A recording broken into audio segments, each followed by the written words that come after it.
सह वीर्यं करवावहै तेजस्विनावधीतमस्तु मा विद्विषावहै। ॐ शान्ति शान्ति शान्तिः।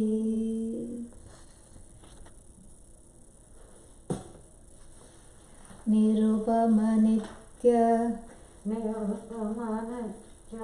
निरंशकेऽप्यखण्डे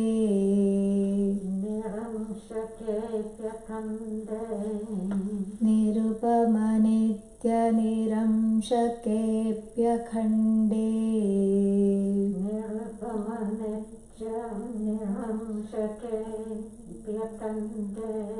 मयि चिति सर्व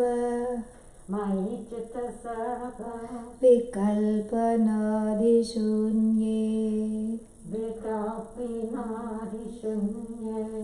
मयि चिति सर्वविकल्पनादिशून्ये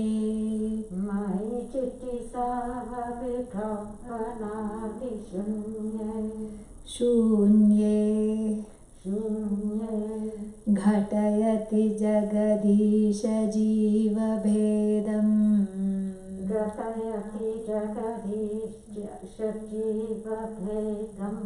त्वघटितघटना पटीयसी माया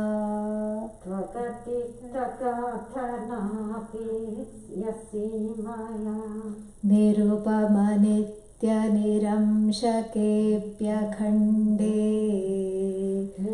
निरुपमनित्यनिरंशकेऽप्यखण्डे मयि चिति सर्वविकल्पनादिशून्ये मयि चिति सर्वविकल्पनादिशून्ये घटयति जगदीश जीवभेदम् जगदीश जीवभेदम् त्वघटितघटना पटीयसी माया त्वघटितघटना पटीयसी माया. One good thing is that last one repeats itself. Yeah, that's the chorus. So, if you have understood how to chant the first verse, that means you know how to chant a quarter of all the other verses. Yippee! We have to take happiness in small things. Yeah, thank God. So, this is very nice, okay? So, don't worry about the text, we will cover it. There is a lot to, because Maya is a very big topic, And somebody said, oh, you have chosen such a small text. And I said, I'm actually wondering how I'm going to complete it. That's a small text you have chosen, and we have so many classes. So I said, well, my problem is the opposite problem. I'm wondering how to complete it, because the topic is huge. And yesterday we had a little bit of a taste of it. It was more of an appetizer of various little, things, so that we can today get into the courses one by one. That is the whole idea. So I suppose we yesterday we defined Panchaka, a quintet, and the Kap Pratyaya we saw what is the how it has a dual function here, because it's kind of a diminutive in the form of the author's baby, in the form of the text, and also it is Kutilayam Gatau in the sense of a kind of a, what is that called, cleverness. Kutila means a kind of a crookedness. And you see this in the meter also. There is this kind of an undulation. Nirupamanitya la la la la la la la. It doesn't go straight. Vishwandarpana Drishyamana Nagari. No. That's very different. Or even there are certain other lilting meters like, what is that? Bhagavad Gita. Dharma Kshetre Kurukshetre Samaveta Yuyutsavaha. But there also there is a kind of a sense of purpose and getting from somewhere to somewhere. But here this has got a kind of a nice undulating, rhythm. And so all these things, so this is the Panchaka. So we saw that the Kap Pratyaya, the Ka, in the form of the suffix in Panchaka, accounts for how Maya moves. Maya has a crab-like motion. Yeah. Like motion because it doesn't go straight to the point. The crab, if it wants to attack your foot,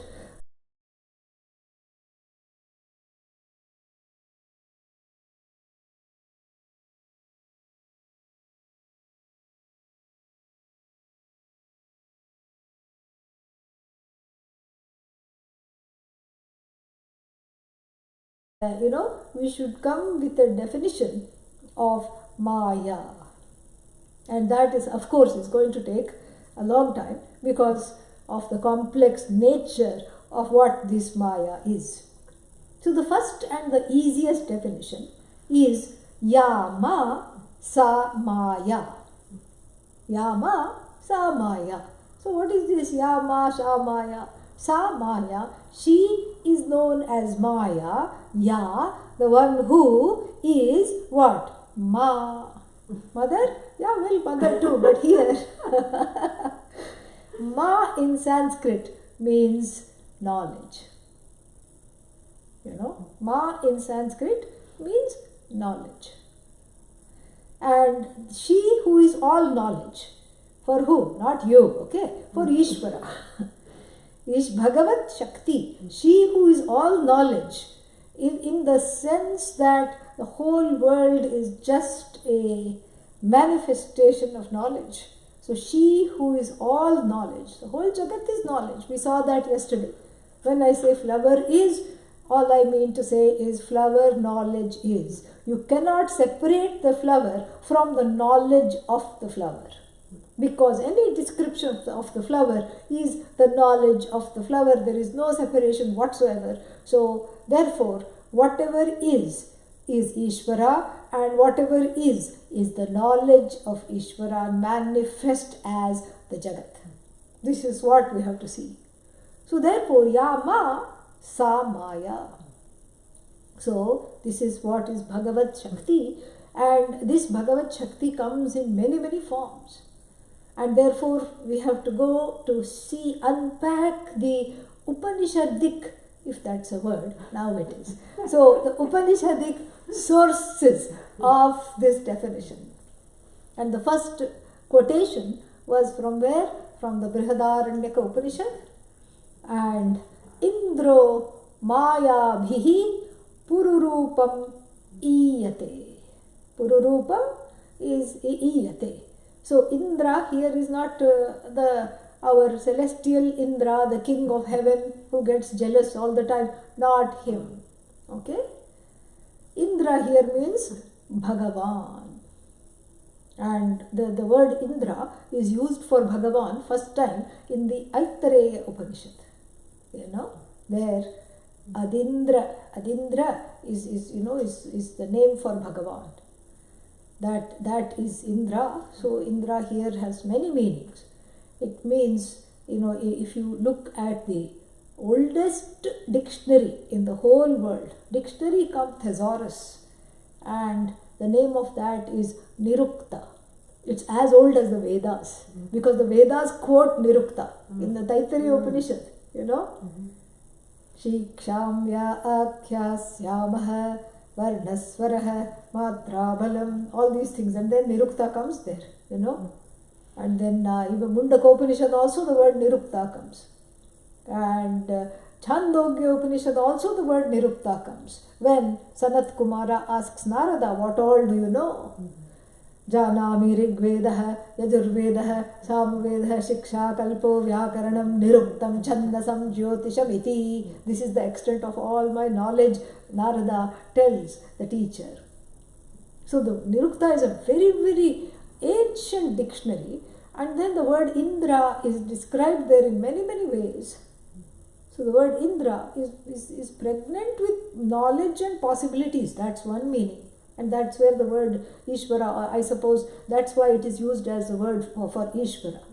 Indra also means Indriyanam Raja, the master of the, 5 sense organs. The one who is the master of oneself here is Bhagavan Ishvara. I thought we were defining Maya. Well, since Maya is dependent on Ishvara, we better define Ishvara, and then Maya definition becomes very easy. So Indra, this Indra, and Indra is described elsewhere, like in the Rig Veda, as Purusha.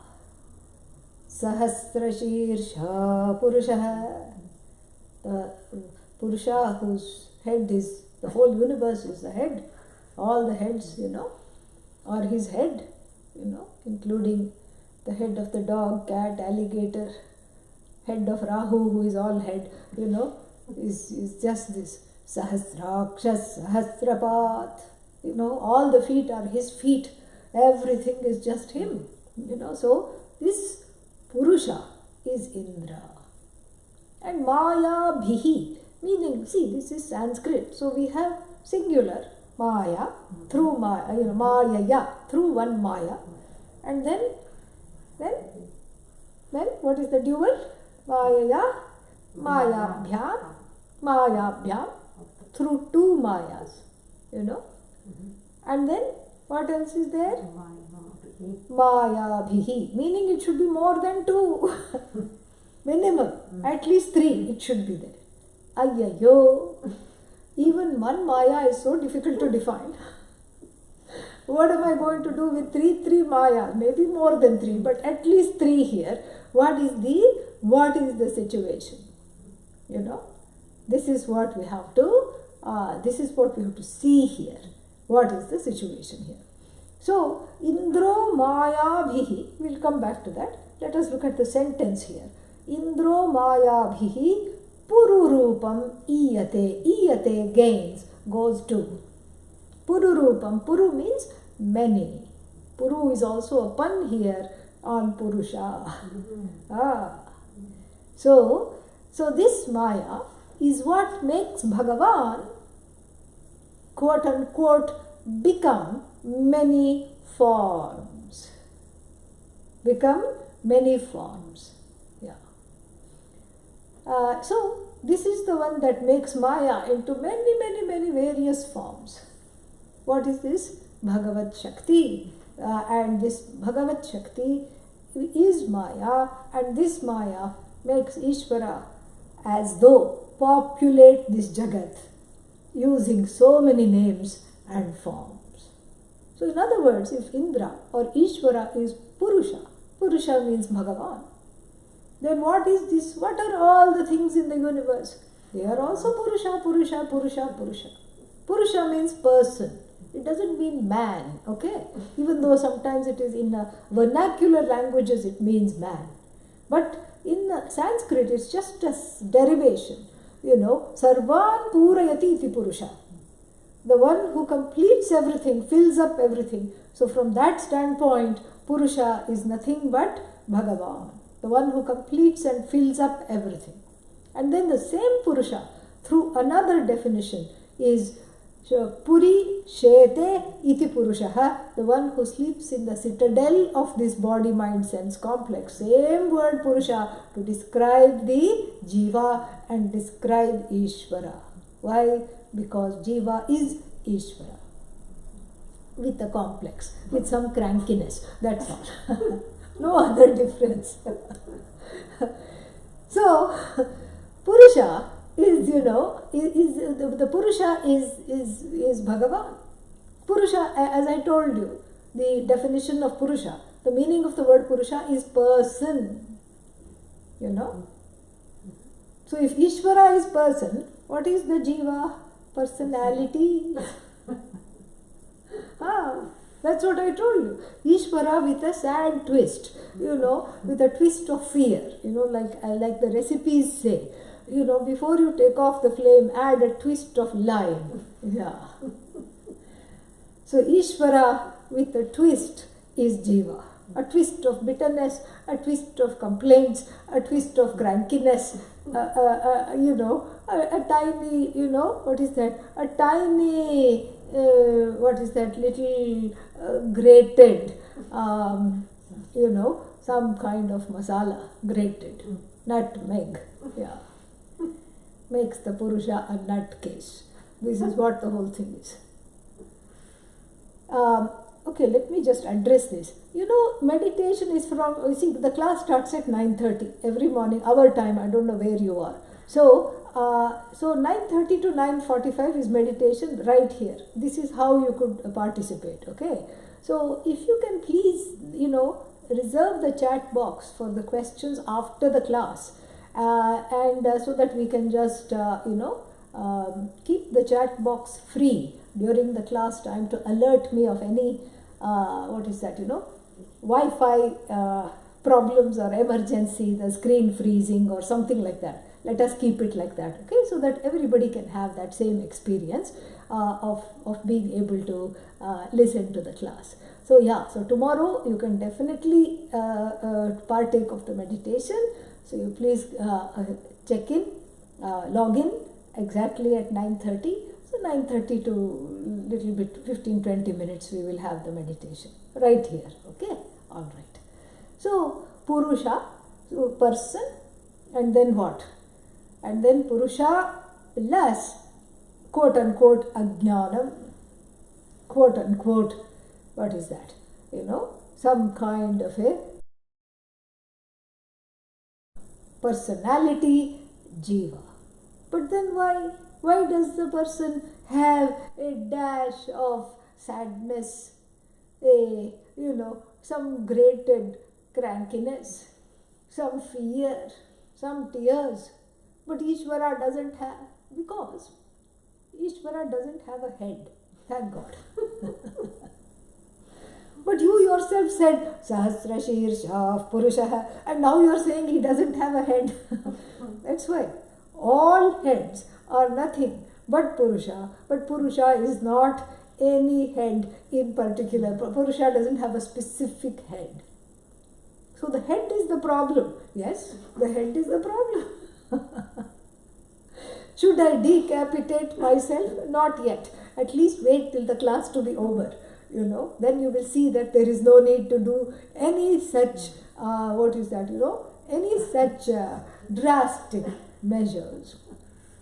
The head is the problem. Why? Because it's a storehouse, a warehouse of what? Strong prejudices, raga, strong preferences, the other way around. Strong preferences, raga, strong prejudices, dvesha. And then, crankiness. I don't want I don't want this, I don't want that, I want that. And it's relentless. Even in meditation, you have to offload those thoughts. That's why we keep, bringing it back. Oh, I wish I could have lived my life 20 years. I wish I could have relived it. Well, you can't, okay? Yeah, time has gone by. No, but I still wish. I can wish. I can't relive it, but I can wish it. Keep on wishing. What's the use? Waste of time. And then, what will happen 25 years from now? How will I die? This is all because there is a head.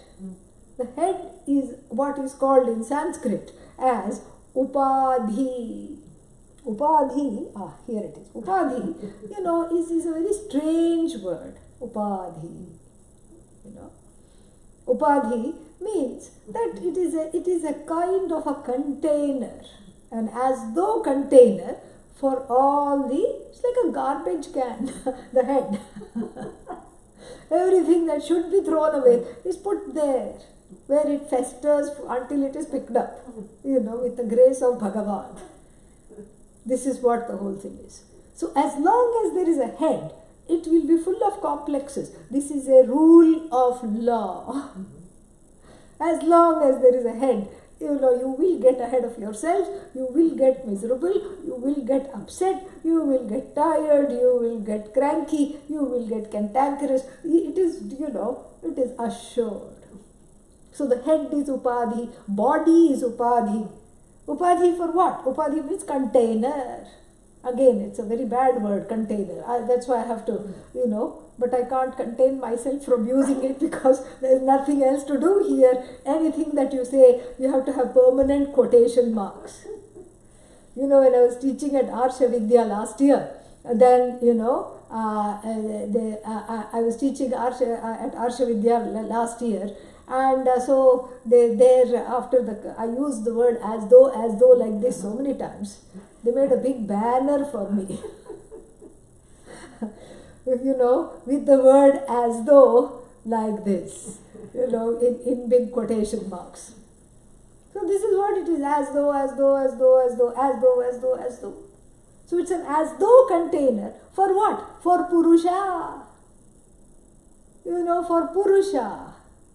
It's an as though container for the Purusha, and this Purusha is when it goes through, so to speak, when it as though enters this container called Upadhi, it takes on the characteristics of that Upadhi. It takes on the, as it were, limitations. So too, like even the limitless space entering this pot,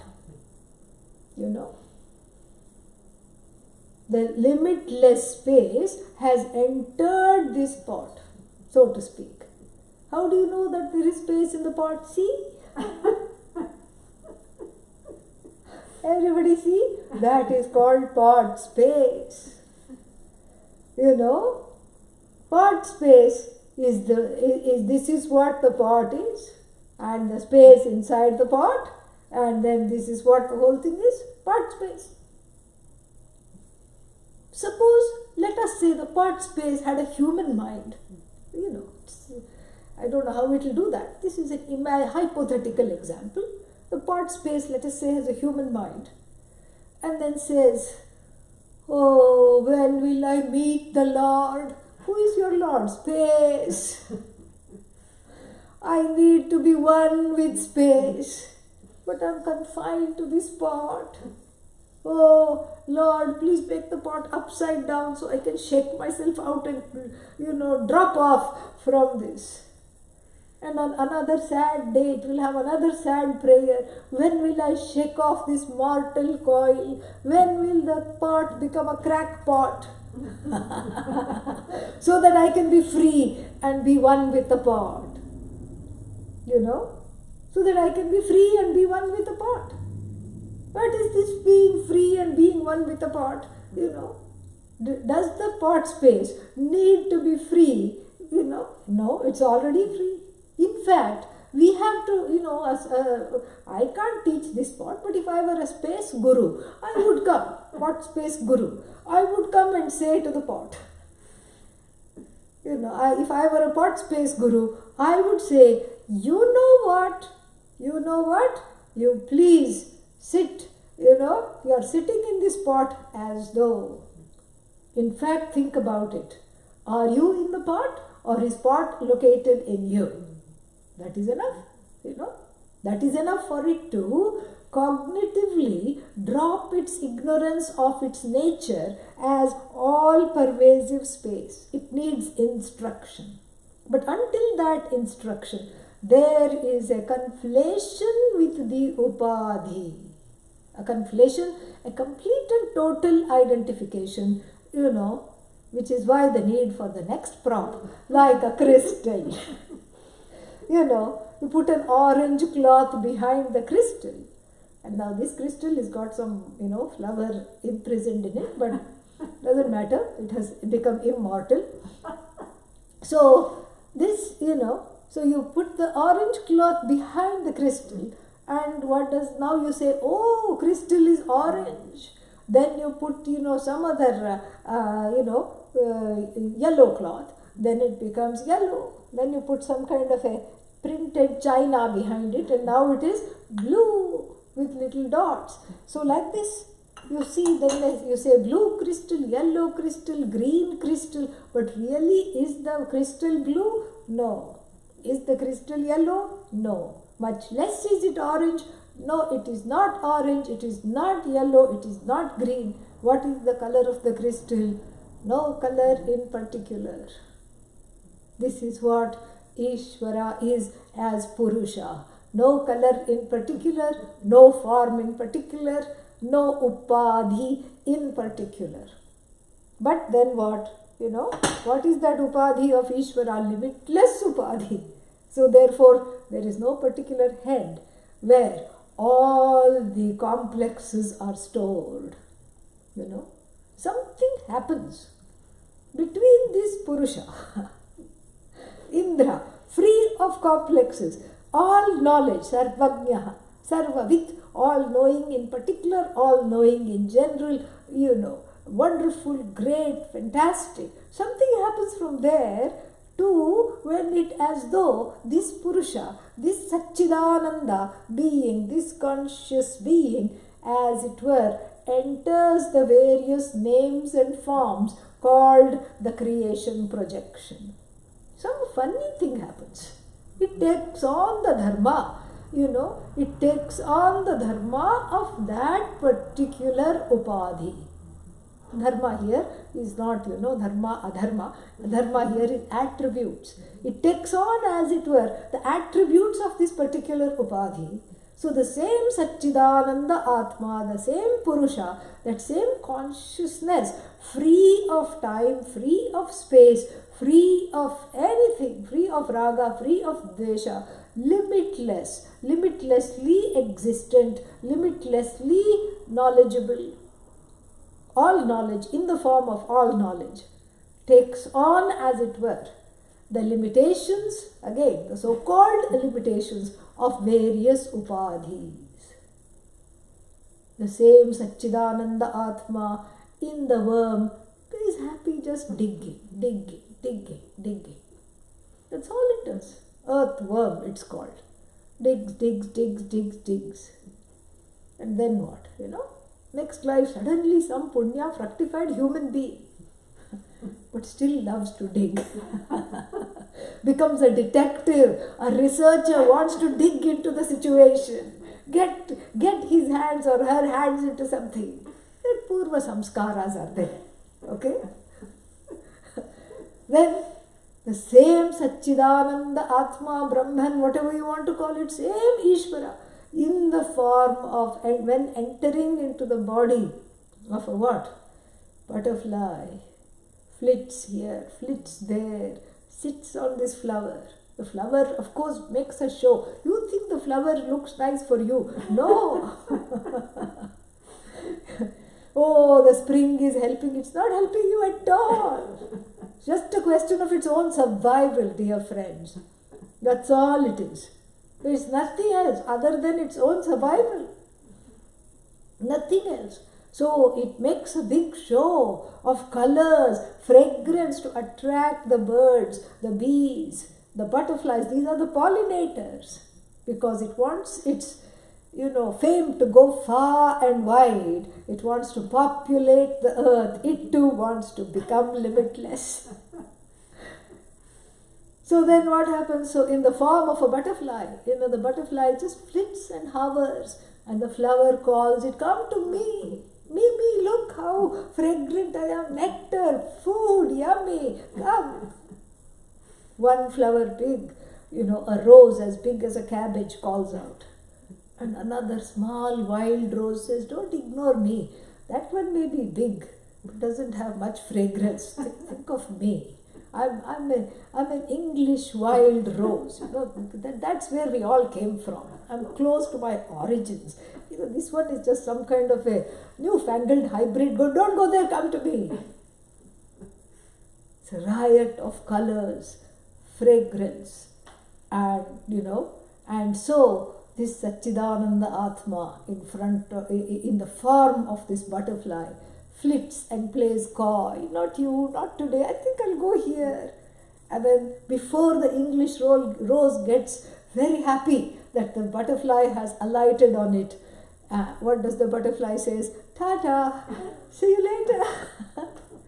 Why, what happened, you fickle thing? I thought, we had a match. What happened? Well, the clematis over there called. Clematis is another flower with a heady set, very beautiful. They look like saucers, very nice. Creeper, it is just beautiful. The clematis is calling me, here I go, and then it goes off, Same Satchidananda Atma flits in the form of a butterfly, and then next life, very simple, social butterfly. Yeah. Keeps flitting in and out of potlucks, never gets too close to anybody, keeps everybody guessing, like what are they, some of these celebrities, who have their own TV shows and everything like that, social butterflies. Same Satchidananda Atma entering various upadhis. The same Satchidananda Atma in the form of a wayside rock, can tell you stories of the beginning of this universe, billions and billions and billions, 14 billion years ago. How it was not a rock at all. It was oozing something, it was gas, and then it slowly became, water, and then it became fossilized, it was a tree, it was this, it was that, it was got pieces of ancient animals in it. This wayside rock can tell you the story. So, the same Satchidananda, the same Ishvara, flits in a butterfly, digs in the form of an earthworm, and then what? Sits still in the form of a rock and complains in the human being. That's all. In the upadhi of the human being, what else does Ishvara do except complain all the time? This is not okay. That is not okay. What is okay? And one day somebody called me. One day somebody said, you have to help me. I'm really anxious. I said, oh, what's the matter? What happened? And I'd already helped this person because they were going through some difficulties. And I said, now what? I thought everything is okay. Yeah, that's the problem. Everything is so okay. I'm anxious now. What will happen? I'm anxiously anticipating something wrong, bad, awful. And so, therefore, please help me. So this is the situation with the human being. And so, this is the difference between this Purusha, between this all-power, almighty Bhagavan, which is what? Which is got a limitless upadhi, and that consciousness which abides this limitless upadhi with Maya, as it enters into various other upadhis, which is also Maya, takes on the dharma, the attributes of those particular upadhis, as it were. This is what we have to understand. So what is the upadhi? Maya. And what is this taking on? Maya, avidya. Upadhi is Maya as all knowledge. Taking on and identifying with this upadhi is Maya in the form of avidya. So even in any particular body, mind, sense complex called upadhi, you see both the aspects of Maya that we alluded to yesterday are simultaneously visible. So what are they? Just to recapitulate. The first one is what? Maya in the form of Ishvara's knowledge. Take the human upadhi, for example. What a complex set of, what a complex, well put together upadhi this is. Look at this huge thing. Look at this complex web of mechanisms. How the brain works, and what is the connection of how the brain works to the intestines. Now they are having a kind of a connection. You thought the intestines are so far away from the brain, there should be no connection at all. But now they are saying there is a gut-brain axis, and then, and if there is anything wrong with the intestines, then the brain is at, is in danger. And then they are calling, and if there is something wrong with the brain, make sure you are eating things properly. All these things, new things we are discovering, and we will keep on discovering, because this is how the whole thing is. It's an endless, limitless knowledge in the form of this upadhi. That there are all these diseases, yes, and that one can succumb to the disease, yes, and possibility, yes. and that one can overcome the disease. Yes, somebody cannot overcome this disease. All that possibilities exist in this one particular, body mind sense complex called the human upadhi. Look at how vast it is. Look at how well put together it is. Look at how, how it is self-correctional, and we see this even in the animals. The dog and the cat sometimes will be seen, nibbling on some grass, They are not saying, oh, I have become a health freak, I want wheat grass juice. They are not saying that.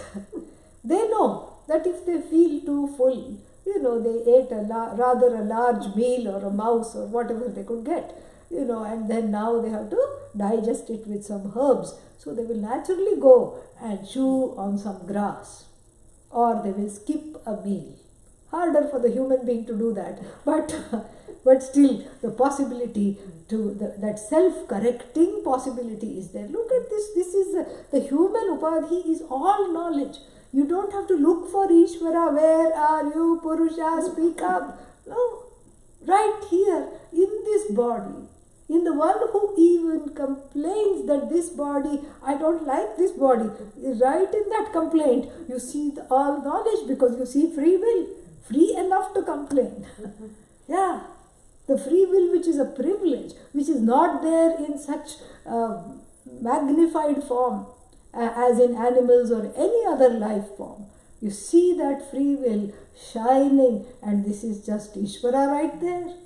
Free enough to do, kartum shakyam, free enough not to do, akartum shakyam, free enough to do any which way one wants, anyathava kartum shakyam. It is just so beautiful.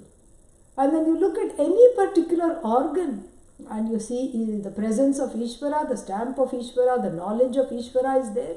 The kidneys, the kidneys, and then the very fantastic thing is there are these stem cells, these mother cells, like a starter for a bread, sourdough starter, you keep.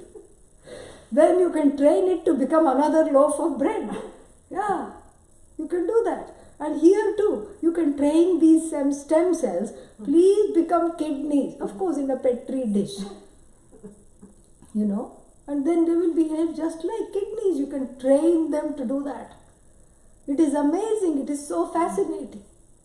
But if the kidneys, and they are all directed by this knowledge / intelligence, which is Ishvara. You cannot even say intelligence of Ishvara, intelligence which is in the form of Ishvara. And that knowledge is so amazing. But the kidney cells are directed to be kidneys. They are supposed to expel all the toxins from the body. That is their job. But supposing the brain cells decided to go rogue and behave like the kidneys, already the memory is so bad. Imagine. But that never happens, Don't ask what about in Alzheimer's, because that is a different thing. That is to show that in every order, the disorder is built into the order.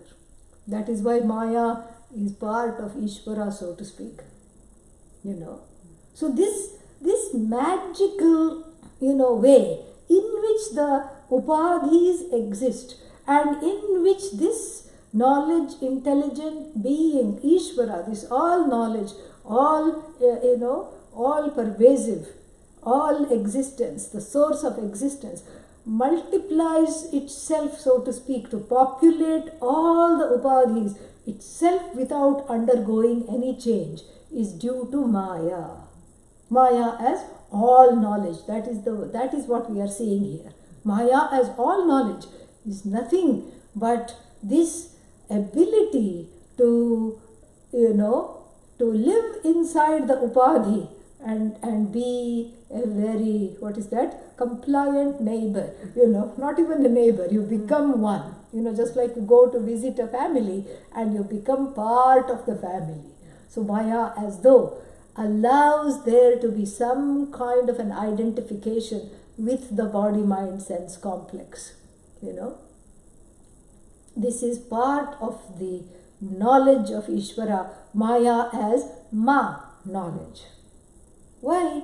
Why should this identification be there? This identification, in fact, is the problem because of which I cannot throw off Maya. I have to spend half my life, finding out who I am, in regard to this body, mind, sense complex. Otherwise I would have skipped school. A for apple, B for bat, C for cat. Why do I need that? I should just know who I am. Then first I struggle and I strive to get something, and then the other half of the life I understand I need Vedanta. Then I get rid of all those things. How meaningless. Bad Maya. It's because of you that I have to do this. Well, Maya says, objection, Your Honor. I'm not bad. In fact, if you're living in this upadhi for a number of years, or even for a day, like a housefly, they say the housefly lives for one day, except when it is in your house. Then it is nitya. It lives for a very long time, okay? So whether the upadhi is timed to live for a day, or whether lives for 100 years, like a human life, doesn't matter. Imagine having the upadhi and not identifying with it. Then you will bump into every single surface. Yeah, you will get hurt all the time. And then you will just be, you will be a mess. Thank God there is that identification, because otherwise Satchidananda Atma cannot do anything on its own. It cannot come and it cannot say and it cannot think to itself, I need some Vedanta. I think I'll find a guru, because there's nothing other than itself. And it's not a finder, it's not a seeker, it's not a doer, it's not an agent of its own undoing, it's not a, experiencer. It's not a hearer, feeler, thinker. It doesn't have hands to do anything. It doesn't have legs to take a walk. So boring. Yeah. It doesn't have taste buds. To eat all wonderful things. A home quarantine has been very good for health. Yeah. People have been cooking, baking, and, doing all kinds of things. So everybody is, in the pink of health because of home quarantine. So, but then if you are just Satchidananda Atma, why do I have this upadhi if you are grumbling? Who would have eaten all those cakes and bakes? Nobody. Who would have eaten all those new recipes? How would you have tasted it? No way. And even to complain about something, you need a mind to recognize that this is a complaint. What is the complaint? Atma Ajnanam. I don't like it that I am ignorant. But thankfully there is something to do about it. Go online, sit in a class. So this is this is wonderful. So therefore, the upadhi is what allows you to be yourself.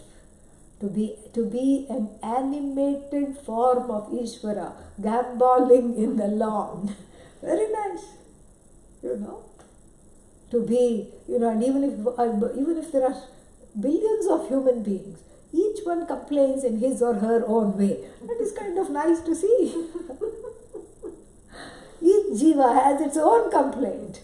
One says, everything is so boring. I want something new.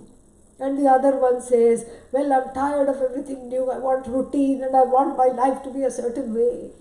And one has control issues and the one just lets go. Let somebody take my body from here to there. Doesn't matter. One goes with the flow. Other one tries to make the flow go with them without success. One is angry perpetually and the other one is hungry in perpetuity. And the one is jumping up and down because there are too many things to do. The other one is jumping up and down because there is not anything to do. And one says, I have no time, and the other one says, I wish I was busy. So like this, you hear 7 billion people all over the world complaining, and and then you see that in each complaint there is variety, endless varieties of complaints, endless manifestations of Atma Ajnanam. Self-ignorance is not boring because it is manifested in so many attention-getting ways that makes you sit up and say, something's got to be done. This is all what? The knowledge of Maya. Blessing and flitting through like the butterfly on each and every upadhi. Blessing each and every upadhi. Maya makes it her own, so to speak. She paints each and every upadhi like a very, she's a detailed, like that, in India we have this Meenakari painting. Very interesting. Meenakari means, semi-precious gems. And gold and silver are also used here. But mostly semi-precious gems are powdered very finely and mixed with oil, a little bit of oil, water, everything. And you can make paint out of them. Like a fine powder. And this, then you make a kind of a bangle or anything. Then you etch the carving. And then these powdered gems, finely powdered gems, you put them there and with little tools, drum them in, stuff the little things with all these, so this beautiful, carvings with a little concave carvings where all these semi-precious stones are nicely powdered with the help of a little glue. They are pressed there, and then you see this vibrant, lucid gems, shining through this particular design, very intricate designs, peacocks. You can have this in this Meenakari painting and Meenakari, walls, pillars. You see this in North India, very, very beautiful to see. So Maya is like that. She's a patient and intricate artist, and with the help of various colors called Sattva, Rajas and Tamas, she fills in all the upadhis, makes them all rounded up and makes them what they are, their own unique beingness. She gives them connected to the upadhi. So the same Satchidananda Atma enters these various upadhis and then shines in different ways. This is Maya in the form of all knowledge. And then Maya in the form of ignorance is that which broadcasts in each and every head. And this is only a problem with the human head. No other head is self-ignorance a problem. The dog doesn't say, I should know that I am God, I should get rid of this spelling and have this proper spelling of my name. The dog doesn't say that. The cat doesn't say, I should hiss less, meditate more. It doesn't have any idea. If it feels like hissing, it jolly well is going to hiss. Nothing about that. And so, those are all instinctual animals. But the human being, Maya, Ishvara has blessed, Ishvara along with Maya here, has blessed the human being with free will and the ability to conduct an inquiry as to what is the nature of that which lives within this body. Because sometimes it seems to be conflated when Jagrati in the waking state, in the dream state, but in deep sleep there is no conflation between the upadhi and the consciousness. That is blessing the upadhi. There is as though a separation, but you are not there to see it. But at least in hindsight, there is some idea of this separation that is enjoyed in the form of this sleep. And so it makes you wonder, am I the person who is always complaining? Or am I the person in sleep where all, complaints just recede? There is a cessation of all complaints, which is the reason to go to sleep. Even if you don't want to be free of complaints, why should you sleep? So that your family members can have 8 hours free of you.